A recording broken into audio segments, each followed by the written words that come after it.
Hey folks, today we're covering Tinto Flavor 35, and this week Pavya's going to be talking to us around the Mamluks, a very cool country to play in EU4, and we're going to get them once again in EU5. And at the beginning here, as always, you can see the description here of their recent history, where you will find them in the world, and what you might want to do in the near future if you do decide to play as the Mamluks. Next, we get the graphical version. We've seen this every week so far. The Mamluk Sultanate of Egypt. You can see the flag. You can see what kind of country it is, how many events it has, how much special content it has as well. And then the current ruler at the start of the game. You can see as well the primary culture, Lower Egyptian, not normal Egyptian, Lower Egyptian in this case. Primary religion is Sunnism. You can see the locations here, 143, nearly 7 million people, 150 gold, 90,000 manpower, and then 13 ships as well. And then you can see the breakdown of their culture. A lot of Lower Egyptians, some Coptic, some Levantine, some Upper Egyptians. As we'll see in the maps in a second, the realm of the Mamluks does spread quite a bit around the Mediterranean,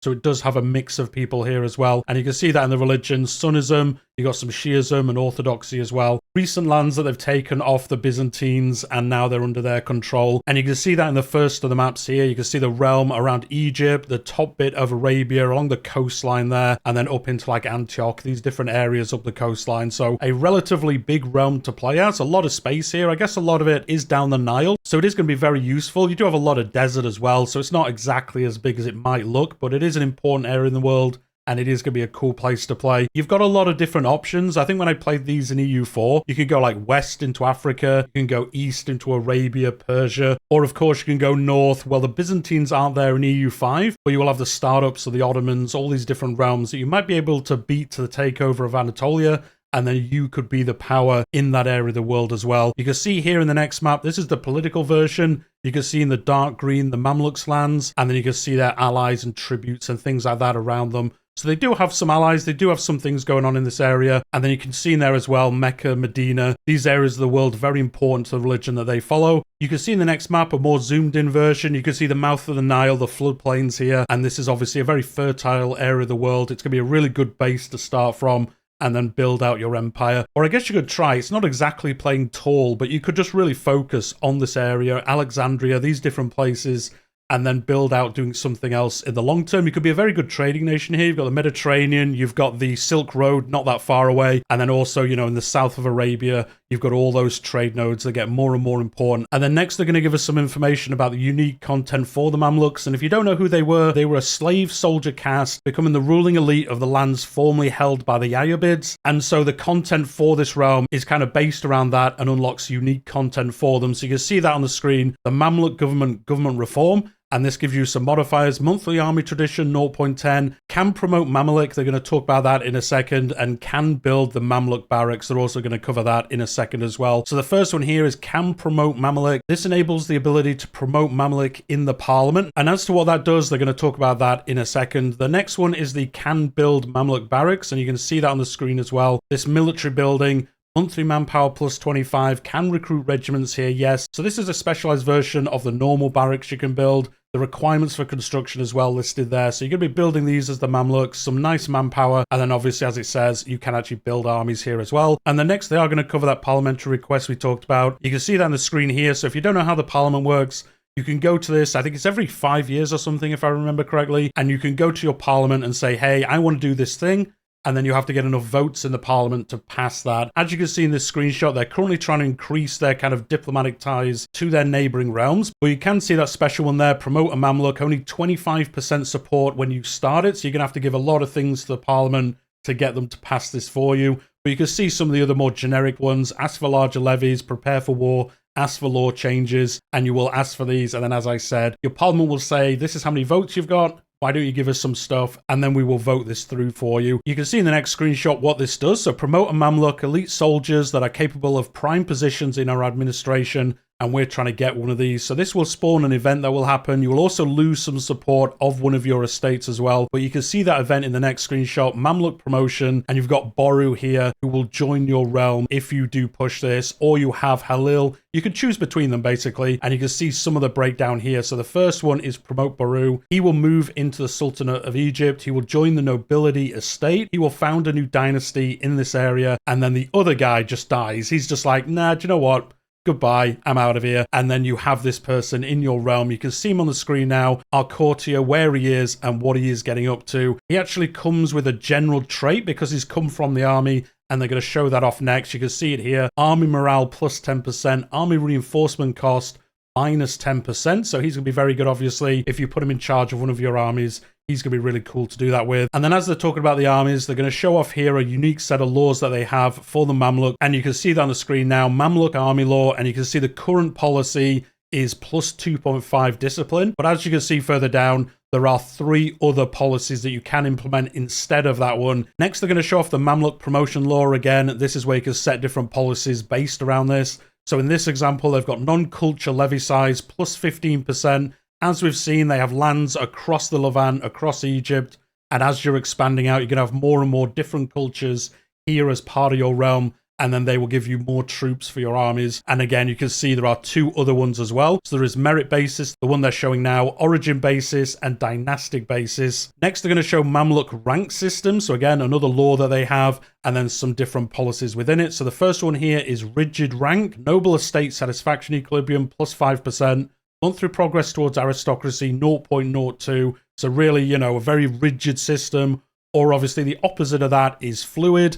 Now, unfortunately, they don't show us the fluid one. They just show us the rigid one as you've seen it on here. It would be cool to see what that is. I imagine it moves the other way. You know, more lower down people can come into these ranks, and that will obviously make that estate happier instead of the nobles. So as you can see through all of those, you can kind of specialize the military as the Mamluks, changing different things, changing who could be in the army, deciding what kind of bonuses you get. So there are different ways to play out this realm, which is always cool to see. Next, they're going to show off some works of art. They've got a lot here. In fact, they actually scroll off the page how many they've got. These help you in the cultural side of the game, improving your cultural power, which is going to help you kind of unify places or have control over places, depending on how good your culture is.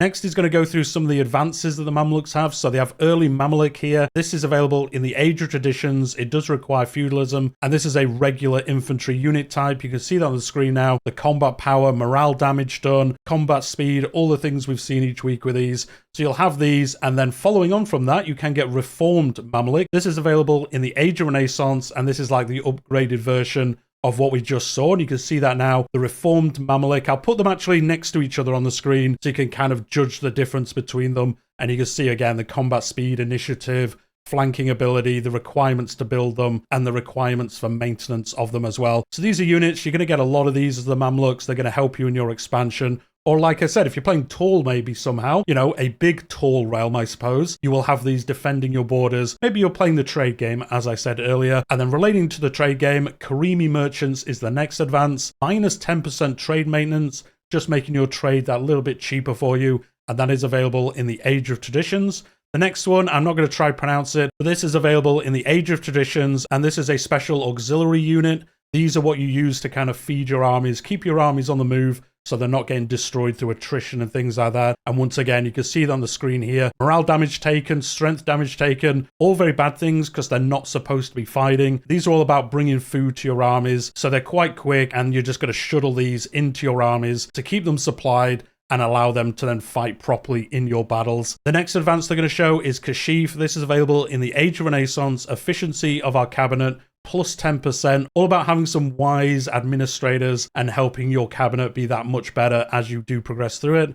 The next one is Masters of the Nile. This is available in the Age of Discovery. Monthly prosperity, 0.10%. Food production, as I said earlier, a very fertile area of like North Africa, plus 20% food production. You're not going to have to be importing food quite as much as this realm. This is going to help feed your population. Maybe it's recovering from the Black Death that was covered the other day on the channel as well. The next advance is Indian networks, available in the Age of Reformation. Trade efficiency plus 1%. Trade range used overseas minus 10%. So this allows you to trade further and also makes you more efficient at it. Again, like I said before, you could play a very trade-focused nation as this, or really an expansionist one. You could even maybe get some weird colonization going as well. I think it's a very versatile realm to play as, especially from what we see today. The next advance is port customs. This is in the Age of Absolutism. Market protection plus 25%, again, leaning into that trade side of the game. And the last one they're going to show here is secure Mediterranean ports, available in the Age of Revolutions.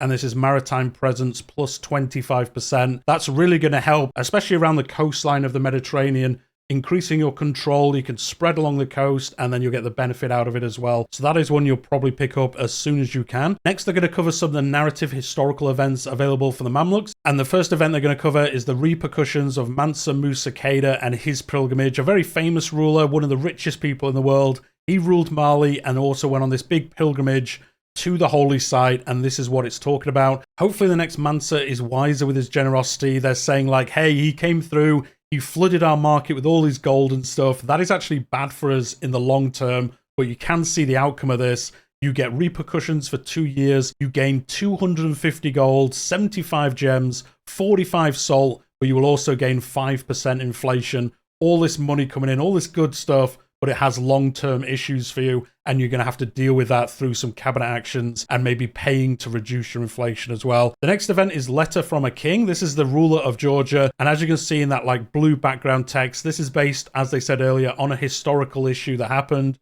There is merit to the words of the king, or we do not care about despicable activities. And if you do the top one, there is merit in the words of the king. Every Christian population in Egypt gets 25% pop satisfaction. We gain 25 opinion of the Kingdom of Georgia. Our societal values will move towards jurisprudence, and then you'll also get an alliance with Georgia. And then obviously the Kingdom of Georgia will like you that little bit more. And then Georgia gets an event called the Egyptian response to the letter that they sent around the Christians. If you do remember when they talked about Georgia a few months ago, this was actually covered in that one as well. So if you go back to that one, you can actually see the other side of this, you know, Georgia deciding to send it. Whereas obviously for the Mamluk side, we're seeing the correspondence being sent to us and how we react with it. And again, there are different ways you can play that out. The next one is Granary of the Mediterranean. The rich floodplains of Egypt, especially the Nile Delta, remain the breadbasket of the Eastern Mediterranean. Very famous for feeding the Roman Empire. This and like around Carthage and areas like that were really the breadbasket of the Roman Empire, and obviously that carried on with this as well. So you can invest to boost the production in this area, or you can say our current production is sufficient, so you can make it even better,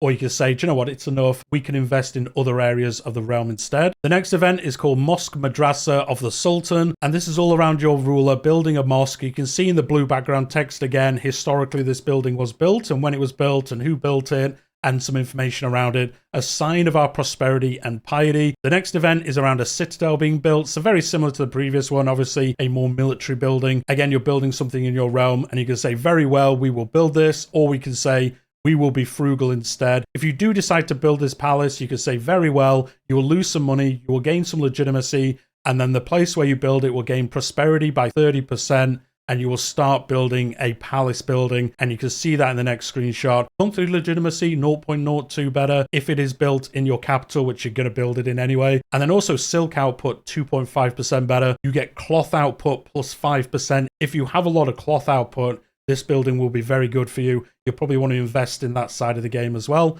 The next event is called Refining the Fudaysiya, definitely how you pronounce it. The Egyptian state has long relied on the unique military doctrine, the Fudaysiya, a set of chivalric practices rooted both in Muslim principles and also ancient warrior traditions. Make an effort to institutionalize them, or our armies function well enough. You don't want to make these changes. If you do decide to, though, you can see that on the screen now. Very expensive to do in this example, nearly 400 gold. You gain 5 army tradition, and you unlock a special estate privilege. They're going to show that off next. This gives you monthly army tradition 0.05 and also monthly progress towards quality 0.10. So moving towards quality instead of quantity for your armies. They have different bonuses, different reasons why you would do that depending on what you're doing in your campaign. So you probably choose to do this though, I would think so anyway. And with that, that is the end of the Mamluk Dev Diary for today. Let me know what you think in the comments down below. As I've said all the way through this, I think a realm that is really primed to do many different things. You can expand, you could do trade, you could even colonize, like I said. I guess it doesn't really lean into that, but I think it could be quite fun. Mamluk colonies in South America, something like that. Or maybe you just want to play all the ways and just do everything. But there are different options here. Let me know in the comments which one you might want to do. They do say next week, we've got some map feedback for North America on Monday, and then the Tinto Flavor that is usually on a Friday is going to be on Tuesday next week, and that's going to be on North American Flavor, which is going to be very good. Funny, I was actually talking about that like 2 weeks ago, saying that it would be good to get some North American Flavor Tinto talks back, and it looks like that is what we're going to be doing. And then on Wednesday, Johan's going to be back. He does this every couple of months. He's going to come in and talk to us around the changes made to the game based on the feedback we have given through all these different dev diaries since the last time he talked to us. So as always, as I say here, if you see anything you don't like, if you see something that you have feedback on, Go onto the forums, leave your feedback, be very nice about it, guys. If you go in there just ranting and raving, they're just going to ignore you. Go in there, give your reason why, give examples. Maybe if you've got some historical text, I don't know, on Wikipedia or something, and you have something to back up what you're saying, they do listen to it. We've seen this all the way through. Johan has done multiples of these dev diaries where he talks about changes they've made based on the feedback we've given, or they've researched something further and they're making the changes to the game. That's the whole point of all these dev diaries that we're getting early, is to show us what's happening, and then we give feedback, and then the game's better. We're happy, they're happy, the game is successful. Jolly good times for all of us. So do that if you are able to. But with that, that is the end of the video this week. Hit the like button if you've enjoyed it. Subscribe to the channel if you haven't already. I'm covering all the EU5 news, dev diaries. I do discussions as well on the channel, and I also cover Crusader Kings 3 in a very similar manner. So if you're interested in that game, interested in this game, do subscribe, and there's plenty more coming in the future. But we'll leave it there for today, and I'll see you all next time.